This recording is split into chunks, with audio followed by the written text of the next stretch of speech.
Pull open any British kitchen cupboard in 1974, and there they were, bright boxes and foil packets, each one promising a proper family dinner in minutes. No recipe book required, just tear, pour, stir, and serve. A whole generation of mums fed their families straight from the back of the packet, following those printed instructions like scripture. Some were genuinely clever, a few were frankly bizarre, and nearly everyone has since vanished. Here are 25 forgotten back-of-the-packet dinners every British mum once knew by heart. Number 25. Green's sponge mix turned a nervous baker into a Sunday hero for the price of a few pence. Before confidence came in a box, a Victoria sponge meant creaming butter, weighing flour, and praying the oven behaved. Green's took all of that away. Tip the powder into a bowl, add an egg and a splash of water, beat for 2 minutes, and pour it into a greased tin. By the mid-70s, a packet cost around 11 pence and lived in nearly every store cupboard, wedged between the Bisto and the birds. The kitchen filled with that unmistakable warm vanilla smell as it rose, and no visitor ever guessed it had come from a box. Mums sandwiched it with red jam and a dusting of caster sugar, then set it proudly on the good plate. When supermarket bakery aisles filled with ready-made cakes, the little packet quietly lost its place, and the 2-minute miracle was forgotten. Number 24, Marvel dried milk sat in its blue and yellow drum on nearly every shelf, the safety net for the morning nobody had been to the shops. Spoon the fine white powder into cold water, whisk hard, and you had milk, thin, faintly sweet, and just about good enough for a cup of tea. In a decade of milkman and doorstep bottles, Marvel was insurance against running dry. A large drum cost little and lasted for weeks without a fridge, which mattered in homes where the fridge was small or simply absent. Mums used it on cereal, in custard, and to stretch a real pint further when 3 children were thirsty. Nobody pretended it tasted like the real thing, but it never went off, and that was the point. As supermarkets made fresh milk cheap and constant, the drum vanished from the counter, taking a small piece of make-do Britain with it. Number 23. Chivers table jelly was the wobbling centerpiece of every birthday, brought to life straight from the instructions on the box. Snap the rubbery block into squares, drop them into a measuring jug, and pour on boiling water until they melted into a glowing red pool. Then came the cold water, the stir, and the long wait by the fridge that felt like forever to a child. A packet cost pennies and came in every shade: strawberry, lime, raspberry, orange, each one setting into a glossy dome in a fluted mold. Clever mums suspended tinned mandarin segments halfway down, or built layers over an afternoon for a party showstopper. Served with a swirl of evaporated milk or a scoop of ice cream, it was pure childhood. The jelly itself survives, but the ritual of the mold, the wobble, and the race to lick the spoon has quietly slipped away. Number 22. Colman's packet parsley sauce rescued the midweek fish supper without a single lump. Making a white sauce from scratch meant a roux, constant stirring, and the very real risk of a floury disaster. Colman's put the whole thing in a paper sachet. Tip the powder into a pan, whisk in cold milk, bring it slowly to the boil, and it thickened like magic, flecked with green and smelling of Friday. A sachet cost a few pence and turned a plain fillet of cod or a boiled gammon into a proper plated meal. Cheese sauce for the cauliflower, parsley for the fish, onion for the mince. A mum could keep a drawer of them and never be caught short. The homemade cooks tutted, but the packet never split, never lumped, and never let her down in front of guests. Ready-made pots eventually took over, and the little sachets faded from the shelf. Number 21. Batchelors' cup of soup arrived and changed what a quick lunch could be. 1 sachet of powder, 1 mug, 1 kettle, and suddenly soup no longer meant a saucepan and a wash-up. The powder hissed as the boiling water hit it, throwing up a cloud of chicken or tomato steam, and a few croutons bobbed to the surface like a small luxury. It cost very little per serving, and lived in the cupboard for the school holidays, the poorly day, the cold afternoon after the park. Mums pressed a mug of it into small hands wrapped around the warmth, and it felt like being looked after. Purists sniffed that it was hardly soup at all, more a warm, savory drink. But for speed, comfort, and a clean kitchen, nothing beat it. It still sells, yet the novelty and near magic of that first sachet has long since worn off. Number 20. Carnation evaporated milk poured a thin golden ribbon over every pudding in Britain. That little tin with the red carnation on the label was the everyday answer to expensive cream, kept in the cupboard and opened with 2 neat holes punched in the lid. Over tinned peaches, apple pie, or a bowl of jelly, it added a creamy richness that felt like a treat without the cost. Clever mums took it further, chilling the tin overnight until it was ice cold, then whipping it into soft white peaks that stood in for real whipped cream on a trifle. A tin cost a fraction of a carton of dairy cream and never spoiled unopened. The whole family knew the sound of the tin opener working round the rim, the signal that pudding was on its way. Squirty cream and long-life pouring cream eventually elbowed it aside, and the humble tin retreated to the back of the shelf. Number 19, Bird's Dream Topping, was the packet that let a mum conjure cream from nothing but milk and a hand whisk. Empty the sachet into a bowl, pour on cold milk, and beat until the thin liquid transformed before your eyes into a fluffy white cloud that held its shape for hours. It cost a few pence and never wept, never split, and never went sour halfway through a party like real cream might. Spooned over jelly, piled onto trifle, or swirled on top of a tinned fruit salad, it made every pudding look like an occasion. Children were often handed the bowl and the beaters, mesmerized as the milk turned to peaks under their arms. It tasted of sweetness and vanilla rather than dairy, but nobody complained. As fresh cream grew cheap and aerosol cans took over, the little sachet that made cream from thin air was slowly left behind. Number 18, home pride cook-in sauces, guarded by those bowler-hatted flour graders on the label, gave the working mum a hot casserole with almost no effort. Brown a little mince or a few chicken pieces, pour a jar of sweet and sour or chicken chasseur straight over the top, and let it bubble away while she got on with the ironing. No measuring, no fiddling with herbs, no guesswork. The whole meal came out of one glass jar. It cost more than making a sauce from scratch, but it brought back a precious half hour of an evening, and the results were reliable every single time. The name sounded exotic to a family raised on plain roasts, a small taste of somewhere warmer served over rice or chips. As home cooking split between scratch and ready meal, the middle ground the cook-in jar occupied quietly narrowed, and many of those flavors simply disappeared. Number 17, Ambrosia creamed rice, poured straight from the tin, was the pudding that asked for nothing at all. No boiling for an hour, no watching the oven, no washing a milky pan, just open the tin, warm it gently in a saucepan, and it was ready, thick and creamy and dotted with soft grains. A single tin cost a few pence, and served the whole family a bowl each with a spoonful of jam stirred through to turn it pink. On a cold night, it was comfort in seconds, and on a busy one, it was salvation. Children loved the sweet, milky calm of it after school, and mums loved that it never spat, stuck, or caught on the bottom.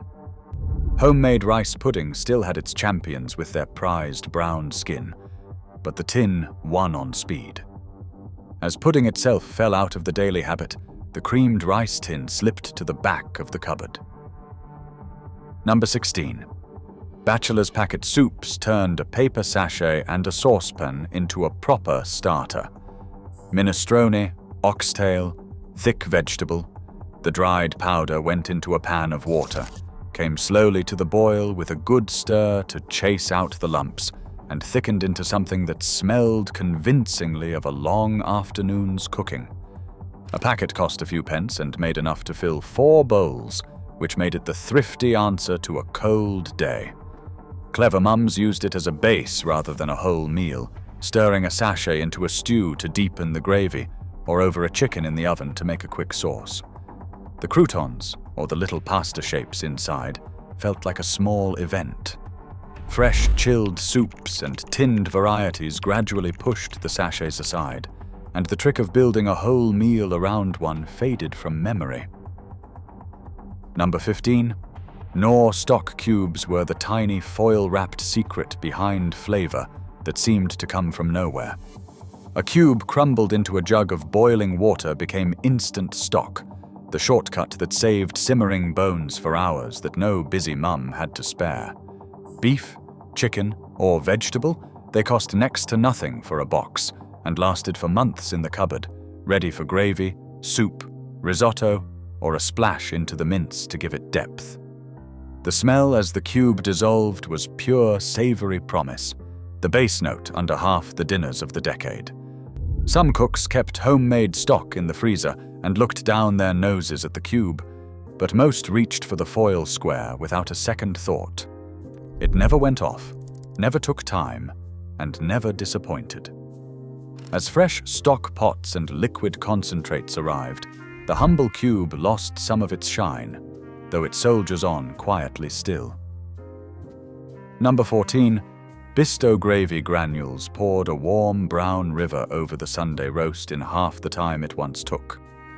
Before the granules, gravy meant scraping the roasting tin, mixing flour, and stirring out every lump by hand. Bisto put it in a tub. Spoon in the granules, add boiling water straight from the kettle. Stir, and watch it thicken glossy and smooth in seconds.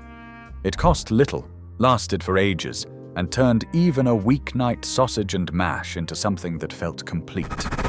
That smell of Bisto rising through the house on a Sunday became one of the most recognizable in Britain, and the advert's Bisto kids were part of the furniture. Grandmothers might insist that proper gravy came from the meat itself, but the granules never split and never embarrassed the cook.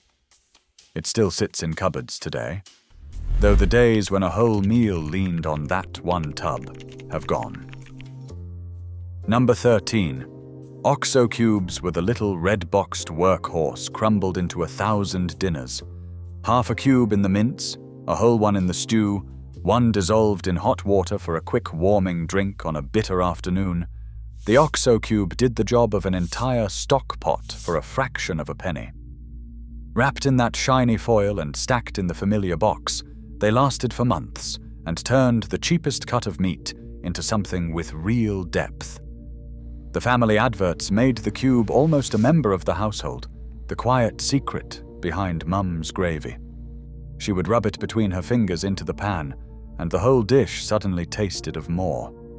Cooks who prized their own stock waved it away, but most kitchens ran on Oxo without apology. It remains on the shelf, yet few now reach for it the way an entire generation once did, by pure instinct. Number 12. Paxo sage and onion stuffing made the roast complete for the cost of a packet and a kettle. Tip the dry breadcrumbs into a bowl, pour on boiling water, stir until it clumped, then press it into a dish or roll it into balls for the oven. The smell of sage filled the kitchen the moment the water hit it, the unmistakable scent of a proper Sunday. A packet cost a few pence and stretched a chicken to feed one more, which was often the whole point. Crisp on the outside, soft in the middle, those stuffing balls were fought over at the table more fiercely than the meat itself. Making stuffing from scratch, chopping onions, and drying bread seemed a needless chore when Paxo did it all in minutes. It still appears at Christmas, but the weekly ritual of a Paxo stuffed roast bird, once so ordinary, has largely slipped into the past. Number 11. Fray Bentos steak and kidney pie came sealed in a tin, and no dish confused a modern kitchen more. The whole pie lived inside a shallow metal can, and the back of the tin told you exactly what to do. Peel back the lid halfway, place it in a hot oven, and let the pastry rise up out of the can, puffing golden and proud over the rim. It cost more than a homemade pie, but saved an afternoon of rolling and blind baking. When the pastry crowned over the top, crisp and flaky above a rich, dark filling, it looked far grander than a tin had any right to.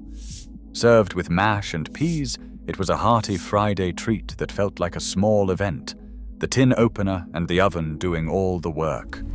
As chilled and frozen pies filled the freezers, the strange marvel of a pie that baked inside its own can slowly disappeared. Number 10. Bird's custard was the golden thread running through every British pudding, made from a tin of powder that Alfred Bird first mixed up because his wife couldn't stomach eggs. By the 70s, it was simply how custard was done. 2 spoons of the bright yellow powder, a little sugar mixed to a paste with cold milk, then the rest of the milk brought to the boil and poured back, stirring until it thickened into a smooth, warm river.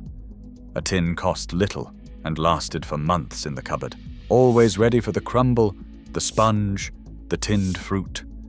The smell of warm custard meant pudding was minutes away, and the great debate was always whether it was poured too thin or left to skin over. Ready-made cartons and instant pots have taken much of its work, but few things say British tea time like a jug of proper Bird's poured thick and slow. Number 9. Bird's instant whip turned a pint of milk into a dessert in the time it took to lay the table. The powder went into a bowl, the cold milk was poured on, and a few minutes of whisking transformed it into a light, airy mousse that sat in the fridge while the family ate their tea. Chocolate, strawberry, or butterscotch. A packet cost a few pence and offered a different pudding every night of the week, with no baking, no eggs, and no oven. Children hovered by the fridge waiting for it to firm up, then argued over who got to scrape the bowl. It tasted less of real cream and more of sweet, soft comfort, and that was exactly what everyone wanted. It was the pudding you could promise on a Monday and deliver by tea time. As fridges filled with ready-made desserts, the whisking ritual and the little packets quietly lost their place. Number 8. Vesta Paella brought a taste of the Spanish package holiday home to the British kitchen years before most families had ever left the country. The box held dried rice, dehydrated vegetables, and mysterious little pieces that swelled into something resembling seafood once the boiling water did its work. You cooked the lot in a frying pan, following the numbered steps on the back, and within 20 minutes the kitchen smelled faintly of paprika and adventure. It cost more than plain rice, but promised the exotic, a small holiday on a Tuesday night. The results were more orange than authentic, and the prawns were a matter of imagination. But to a family raised on mince and potatoes, it felt daringly worldly. Vesta was Britain's first proper taste of foreign food from a box. As real travel and fresh ingredients spread, the dehydrated version came to seem quaint, and the paella packet drifted off the shelves. Number 7. Vesta beef risotto was the everyday sibling in the range, the one that turned up on ordinary weeknights without ceremony. The box gave you dried rice, dried onion, and hard little nuggets of beef that softened as they simmered, and the back panel walked you through it, step by careful step. Fry, add water, stir, wait, and a savory, faintly spiced plate of rice appeared where there had been only a cardboard box. It cost a modest sum and stretched to feed the family without a scrap of fresh meat in the house, which made it a lifesaver at the end of a long week. It bore only a passing resemblance to a real Italian risotto, but nobody in the 70s was measuring it against Milan. It was warm, filling, and different from the usual, and that was enough. As tastes grew and fresh ingredients became easy, the The dried risotto in a box was gently forgotten. Number 6. Batchelors' savory rice was the golden packet that made a side dish feel like an event. Empty the dried rice, flecked with tiny bits of dehydrated vegetable and seasoning, into a pan of boiling water, put the lid on, and let it steam for 1/4 of an hour until the water vanished and the grains fluffed up. Golden vegetable, chicken, mushroom, or the beloved Chinese variety. A packet cost pennies and turned a plain chop or a couple of sausages into a proper dinner. The smell as the lid came off, savory and warm, told the family that tea was ready. Children who turned their noses up at plain boiled rice devoured this without a murmur. It was the taste of the 70s weeknight, dependable and cheerful.